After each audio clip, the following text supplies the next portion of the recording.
I don't think any of us saw it coming. He was just trying to grow his MSP. He was just a regular guy, great boss, but I guess he just had enough. I could see he was struggling with something, but I didn't expect... I never imagined it would go as far as it did.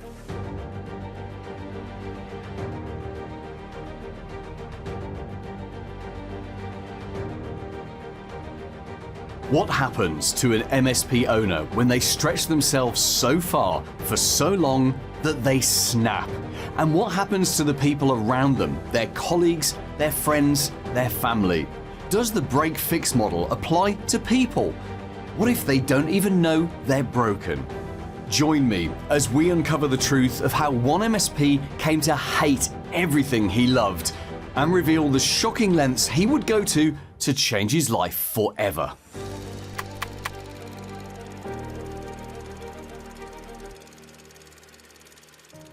Edward John Kovacs grew up around the birth of home computing and from an early age was fascinated by technology.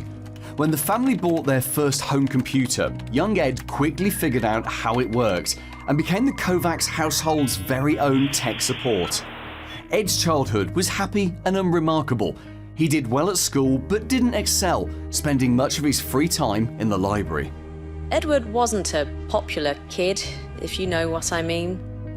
But he was well liked by his classmates and had a core group of friends. I suppose you'd call them nerdy types. They liked dragons and elves and magic quests, that kind of thing. And computers, of course. Could this early interest in dark fantasy have influenced Kovacs' actions later in life? Or was it simply an innocent way to pass the time? It was Ed's interest in computers that would lead him on his life's true quest. After graduating from college, Kovacs took a job in the IT department of an insurance firm. Many of Kovacs' colleagues from the time declined to comment on the case, but in an email response, one former colleague, who's asked to remain anonymous, had this to say. I remember when Ed started, those first few weeks he must have asked 1,000 questions. Not because he didn't know what he had to do, but because he wanted to understand why we were doing things the way we were. When I heard what he'd done, I was blown away. Looking back, I think we all knew he was capable of doing something like that. Edward Kovacs spent the next 3 years learning everything he could about managing IT systems.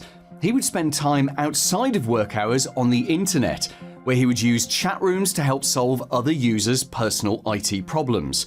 But what else was he using those chat rooms for? From the outside, Edward Kovacs looked like a model citizen.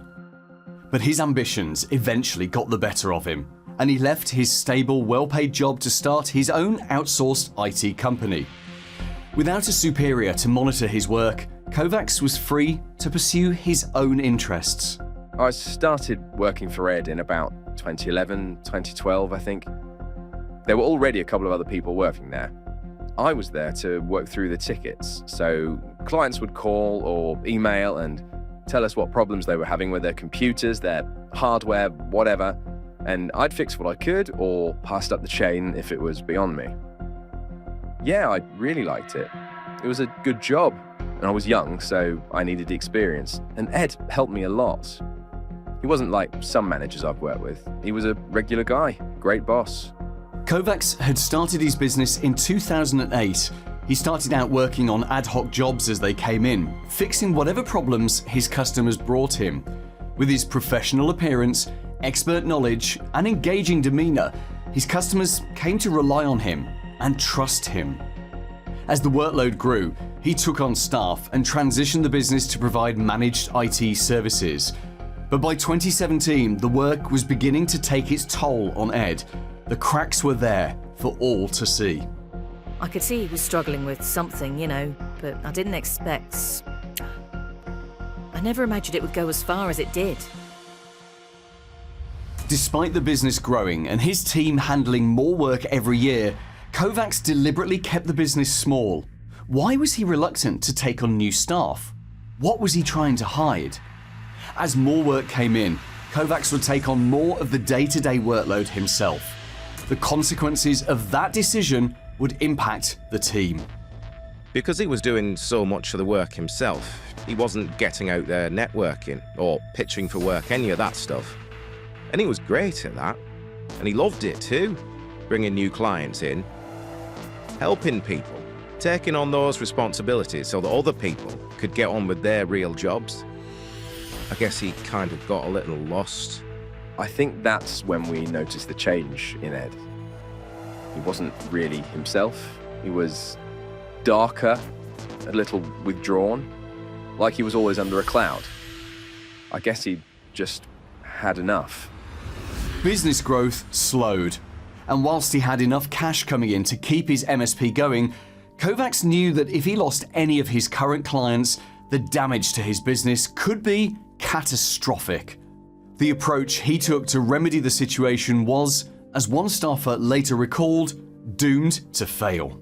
Ed found a service that promised to send marketing emails to businesses and organizations that would be likely to require the services that we offered. But when we looked through the report for the campaign, there didn't seem to be any targeting.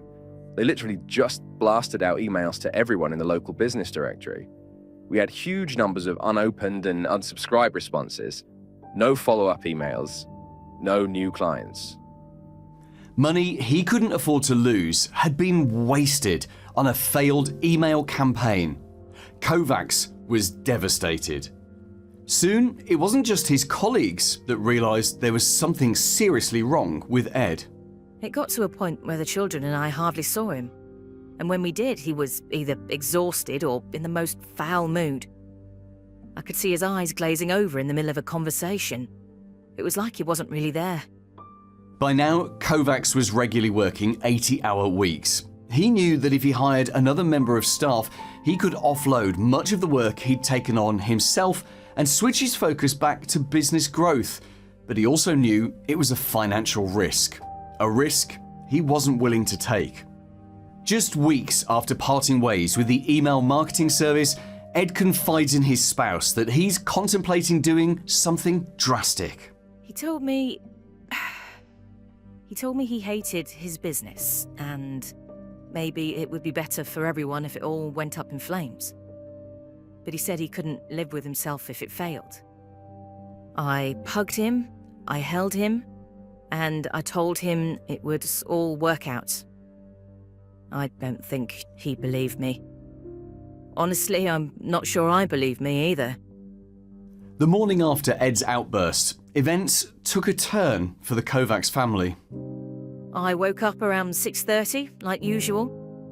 Eddie tended to sleep in a little later, but that morning he wasn't there in the bed. He wasn't in the house, and his car wasn't on the driveway.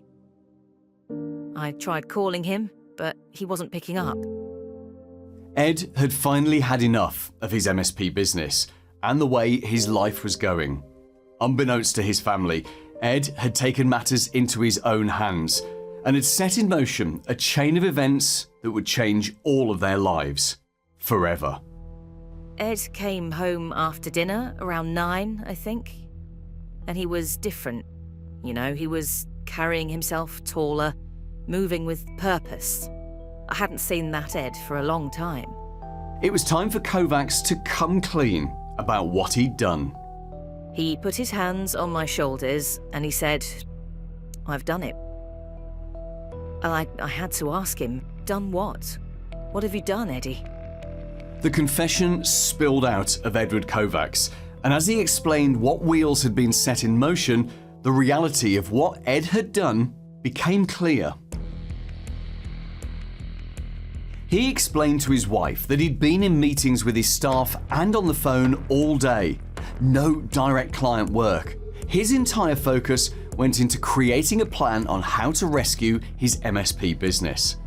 Step 1 was to hire at least one new first-line tech to relieve Ed of as much of the day-to-day work as possible.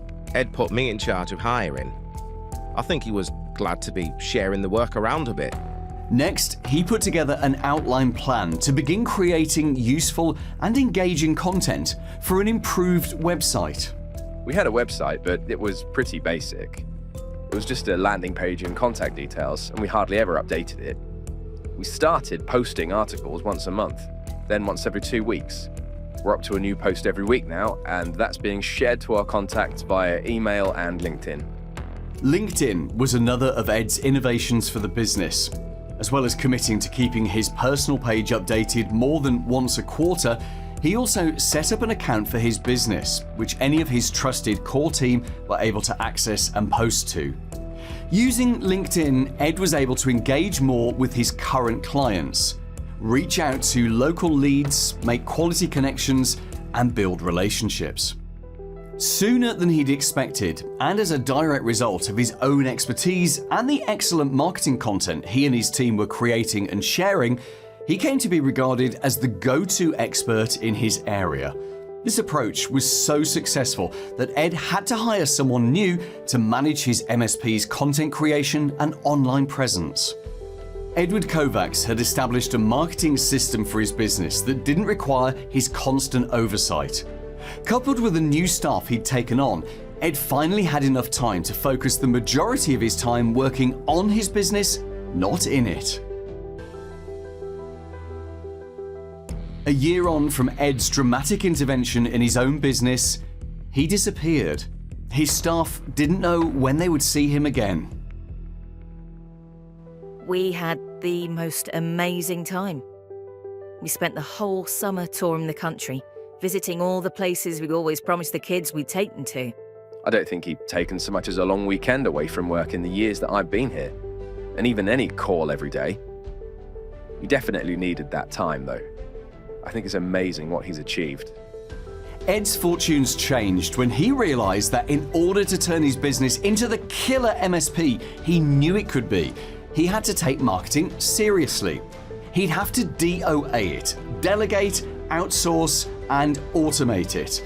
He realized that a one-and-done approach like the email blast was very unlikely to ever achieve the same results as he'd get from setting up a consistent marketing system. Then he used LinkedIn as the platform to build his audience, grow relationships with that audience, and finally convert those relationships. If you'd like some help finding new clients to grow your MSP, we've created an easy-to-follow marketing system. You'll find that and all the content to go in it at mspmarketingedge.com.